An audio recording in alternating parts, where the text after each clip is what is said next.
আসসালামু আলাইকুম। আরও একটি নতুন ভিডিওতে আপনাদেরকে দেখাইতে নিয়ে আসলাম। আমি রৌপে যে একটা শীত জমির দিকে গিয়েছিলাম, তো এই যে চিলমারি থেকে আসার পথে এবং ভাগজোর থেকে আসার পথে এই জায়গাটা অনেকটাই খারাপ হয়ে গেছিলো। এই যে ব্লক তৈরি করছে, মানে এখানে ঢালাই করে, মানে ঢালাই যেখান থেকে হোক বানিয়ে নিয়ে এসে চারিদিকে দিচ্ছে। এই যে এই অবস্থা, চরের মানুষের অনেকটাই এখন মানে রাস্তার কারণে মানুষ চলাফেরা খুবই কষ্টদায়ক হয়ে যাচ্ছে। এই যে আর এই যে পাশে এই যে পানি অনেকটাই পুলের উপরে দাঁড়িয়ে আছে আমরা। এই যে রাস্তার অবস্থা অনেকটাই, রাস্তা আপনাদেরকে খারাপ দেখা যাচ্ছে এখন। তো এই যে আপনাদেরকে দেখানোর জন্য না, আমি একটু ভালোভাবেই দেখাই আপনাদেরকে। এই যে রাস্তার অবস্থা দেখছেন কত ভাঙাচোরা।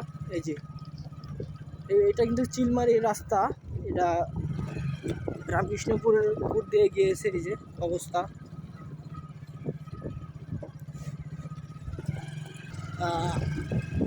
আমার একটাই আশা যে চরের রাস্তাগুলো বিশেষ করে অনেক মানুষ আছে, রামকৃষ্ণপুর এবং চিলমারি ইউনিয়ন, দুইটা ইউনিয়নের অনেক মানুষ আছে, তাদের জন্য রাস্তাটা সারা খুবই মানে জরুরি। কারণ তারা যাতায়াতের অনেকটাই দুর্ভোগে পড়ে, রাস্তাগুলো মানে অনেকটাই ঝাঁকি। এখন কিন্তু গরুর গাড়ি, এই যে আমাদের উপর থেকে যে সকল ভাগজোর থেকে আসে সেই সকল গাড়ি সরাসরি কিন্তু চিলমারিতে চলে আসে এই রাস্তা দিয়ে। দেখেন এই বর্তমানে যে ভ্যান চলাও শুরু হয়ে গিয়েছে, 3 চাকার গাড়ি চলাও কিন্তু শুরু হয়ে গিয়েছে, কিন্তু রাস্তার পরিস্থিতি অনেকটাই খারাপ। এগুলো উন্নতি করতে হবে। তবে এই রাস্তার জন্য কৃষক কিন্তু ন্যায্য ফসলের দাম পাচ্ছে না।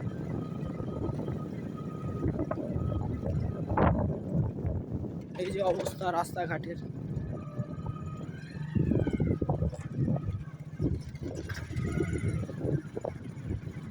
যদি আমাদের কৃষকরা ভালো ফসলের দাম পায়, ফসলের দামটা যদি একটু বেশি পায়, তাহলে কৃষকের মুখে অনেকটাই হাসি ফুটবে।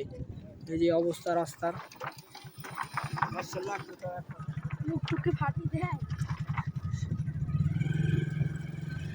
তো ভিডিওটা আজকে এই পর্যন্তই। দেখা হচ্ছে অন্য কোনো ভিডিওতে, সেই পর্যন্ত সবাই ভালো থাকবে।